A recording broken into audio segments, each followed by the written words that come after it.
I will begin by dividing the pony section. This will be slightly wider than usual, as I'll be sectioning a new part in the pony area shortly. I'm making a diagonal section. Also on the other side, and this one is slightly further than the outer edge of the eyebrow. Once I've done this section, I'll pin it and then go to the highest point of the head. When I cut a hairstyle, I always find it easy to categorize it into a few sections after looking at a picture, which helps me know precisely what I want.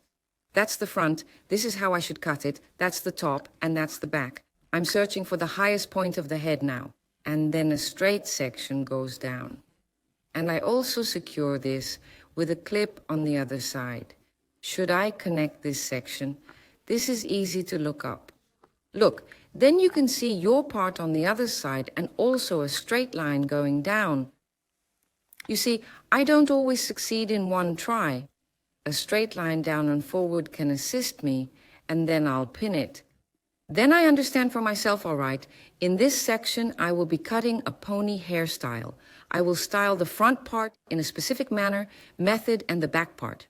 I want to leave quite a bit of hair at the bottom, so the section I'm making now is really a few centimeters above the occipital area.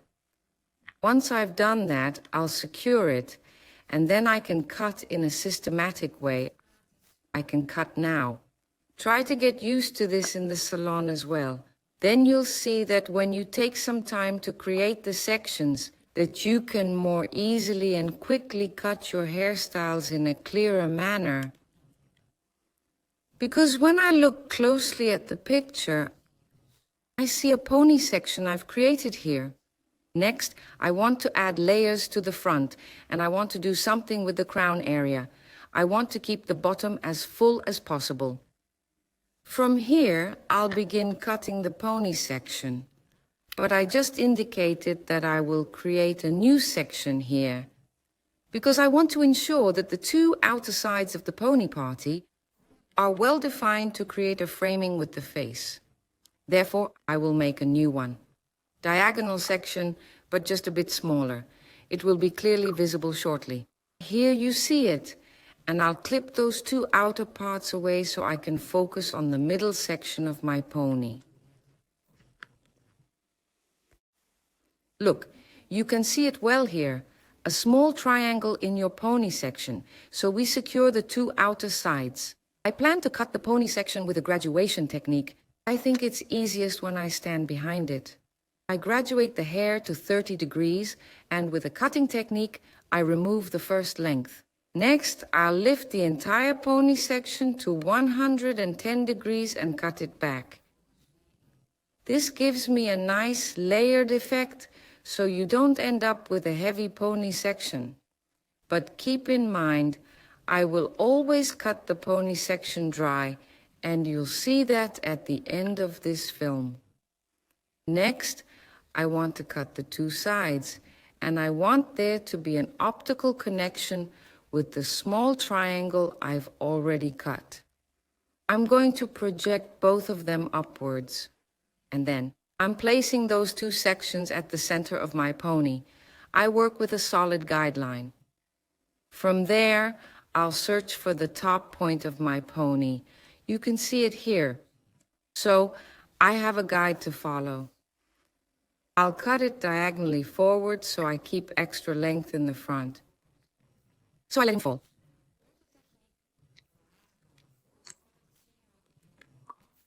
I also cut him off. You might then think, oh, those two side parts are still somewhat too heavy. But you can refine them later with the knife. You can see me doing that here. Then I'll make them a little smoother. Visually, they connect well. What's great about this pony section is, when you pin this hair up, the two outer sides beautifully frame the hair or the face. When I grab the top layer, I let it fall down and determine the length together with the client. From there, I'll project it completely over to create that invisible layer effect. Because this way, the layers flow beautifully into each other. I work with a solid guideline, so every layer after that is getting longer and longer. I use a point cutting technique as well, allowing the layers to flow nicely into each other.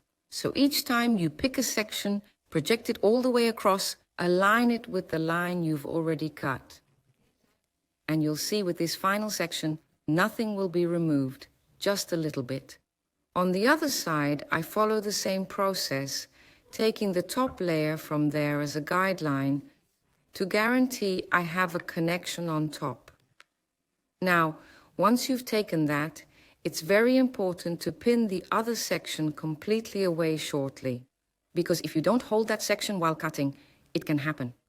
And if you don't secure that flat surface, you might carry it away with you in your excitement. If you do that, I can assure you that a very thin layer will form, and you don't want that. It's just for your safety. I check the length of my layer.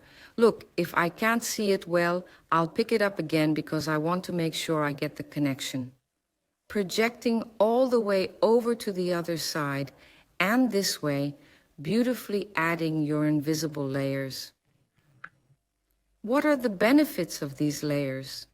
Notice how the top weight of the hair is taken off. So this is very handy for your curls or straight hair, as it won't feel so heavy. But also, think about all the coloring techniques you'll be using. It always looks better when the hair is softly layered. Once I finish the front, I head to the crown. I take a small section from the top to make the connection. I then connect the crown section diagonally backward, so the length of the layers remains slightly longer when I project the hair downward. I want this because I truly want to achieve that invisible layering. I bring everything to a set guideline, including the layering. The outer layering continues to grow longer. What you can't see clearly now is that the nose is on the left and the crown is at the back. But sometimes it's always a bit of a challenge for me with the camera, like, how do I capture this best? Well, you can see I'm positioning them a bit higher now, and then you can see I'm projecting it to a solid guideline. I'm going to show it. It's very important to also consider the back, to create as much invisible layering as possible. Look, you can see it here. I'm really projecting it towards the center. If the hair is too long for your client, you can do it like I do. Let your arm drop for a good cut. Just be careful when you work on your section without tension to ensure you keep the diagonal line intact and don't lose it, as that would be a pity. So first project upwards.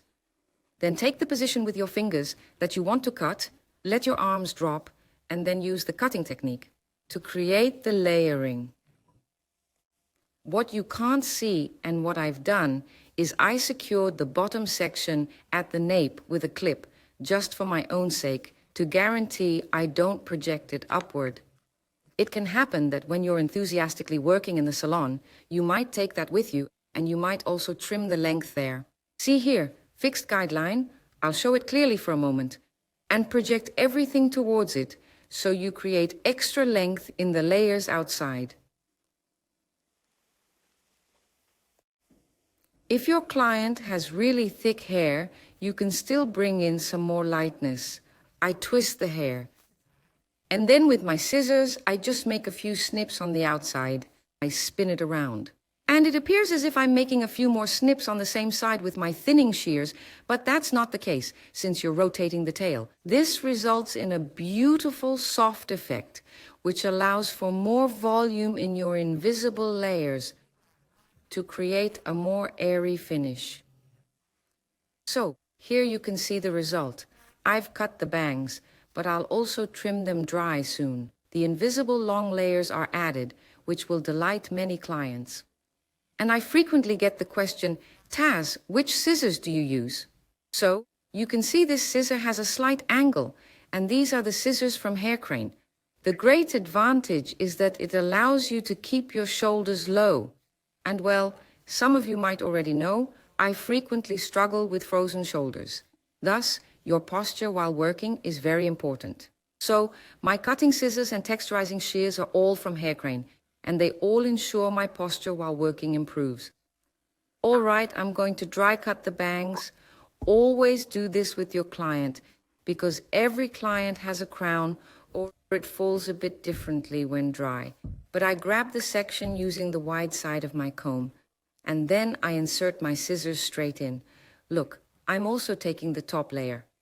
I put my scissors in and when I close them, I remove them.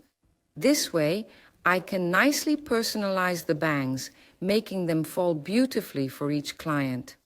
Just remember, if your client wants bangs, be sure to blow dry them immediately after washing, because if you let them dry naturally, it will be challenging to achieve that style.